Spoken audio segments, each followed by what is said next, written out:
بسم اللہ الرحمن الرحیم. قال محمد مصطفیٰ صلی اللہ علیہ وآلہ وسلم برز الایمان کل الی الکفر کل. صدق اللہ العلی العظیم. صلوات پڑھے بر محمد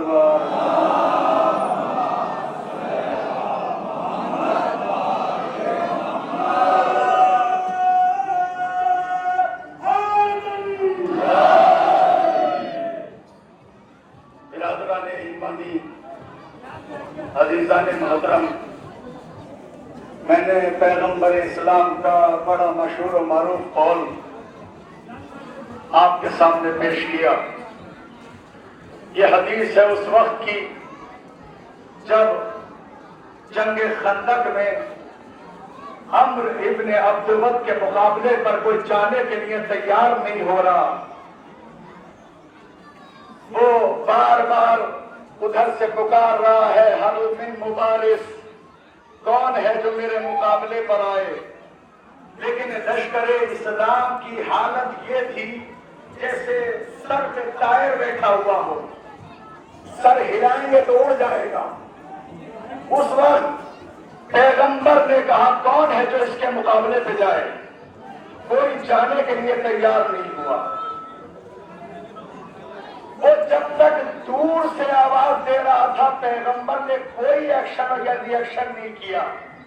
لیکن جب اس نے آ کر پیغمبر کے خیمے کی بے حرمتی کی تو پیغمبر نے ایک جملہ کہا، کون ہے جو اس کتے کے مقابلے پہ جائے؟ کون ہے من لحاظ القلب، کون ہے جو اس کتے کے مقابلے پہ جائے؟ میں کہوں گا یا رسول اللہ، آپ کا اخلاق پوری دنیا میں مشہور ہے. آپ یہ آج کیسا جملہ بول رہے ہیں، کون ہے جو اس کتے کے مقابلے پہ جائے؟ کہا تم نے دیکھا نہیں جب تک یہ دور کھڑا ہو کے بکواس کر رہا تھا میں نے کچھ نہیں کہا، مگر جیسے ہی اس نے در معصوم کی بے حرمتی کی میں نے کہا کون. اب عزائے سیدہ پہ ہونے والے اعتراض کا جواب بھی تو ہم دیں گے. دیکھیے میں اپنی قوم کا چھوٹا سا ذاکر ہوں، بی بی سیدہ کے در کا چھوٹا سا وکیل ہوں. تو اگر کوئی اعتراض بند حجرے سے ہوگا تو جواب بھی چوراہے سے دیا جائے گا.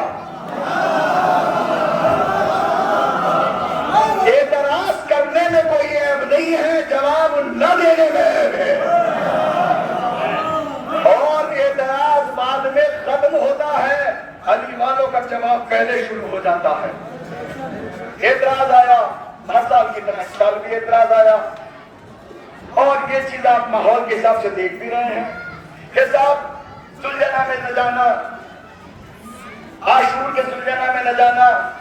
آپ کو نہیں پتا ہے، آپ بڑے بھولے ہیں. یہ حسین ابن علی کا جو سلجھنا آتا ہے اس سے جو ہے وہ نقصان ہو جاتا ہے. بھائی سلجھنا سے کیسا نقصان کا؟ نگاہ ٹوٹ جاتا ہے. نکاح دیکھ کے شبی کو ٹوٹ جاتا ہے. میں پریشان، میں نے کہا سلجھنا کب سے نکاح توڑ لینے؟ حسین جو رشتوں کو جوڑنے کے لیے آئے تھے،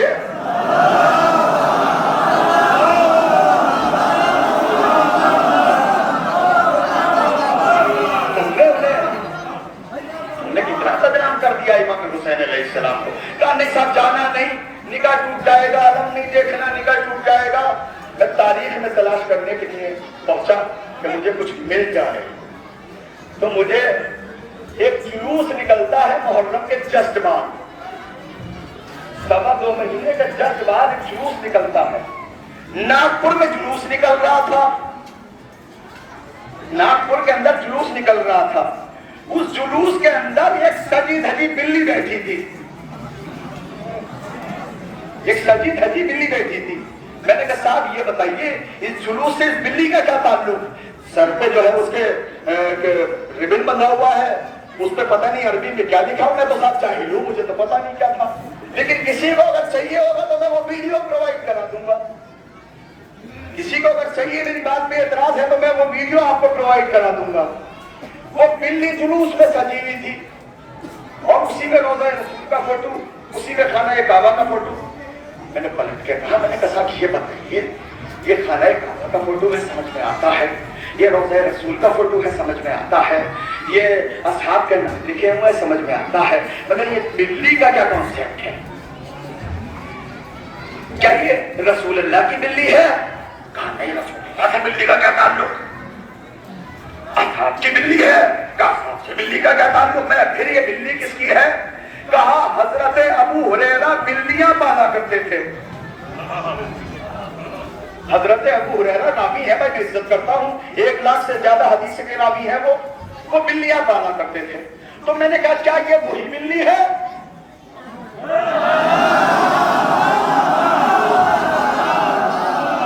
کیا یہ وہی بلی ہے؟ کہا نہیں، وہ تو تب کی مر کھپ گئی، نہ ہڈیاں ہیں نہ گوشت ہے۔ تب پھر کہا یہ اس بلی کی شبیہ ہے، یہ اس بلی کی شبیہ ہے۔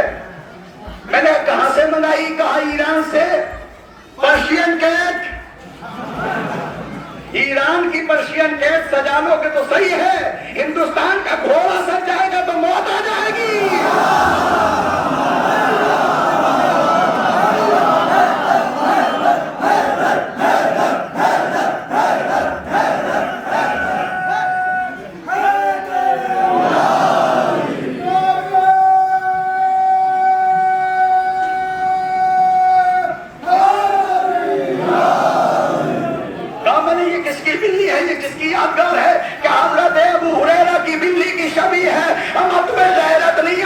ابو ہریرہ کی بلی کی شبیہ جائز، حسین کے گھوڑے کی شبیہ ناجائز۔ کون سا ایمان لیے کر رہے ہو؟ نوکر کی شبیہ جائز ہے اور مالک کے گھوڑے کی شبیہ ناجائز؟ یہ کہاں سے ایمان لے کے آئے ہو؟ کون سا طریقہ اپنائے ہو؟ صلوات پڑھے بر محمد وآلہ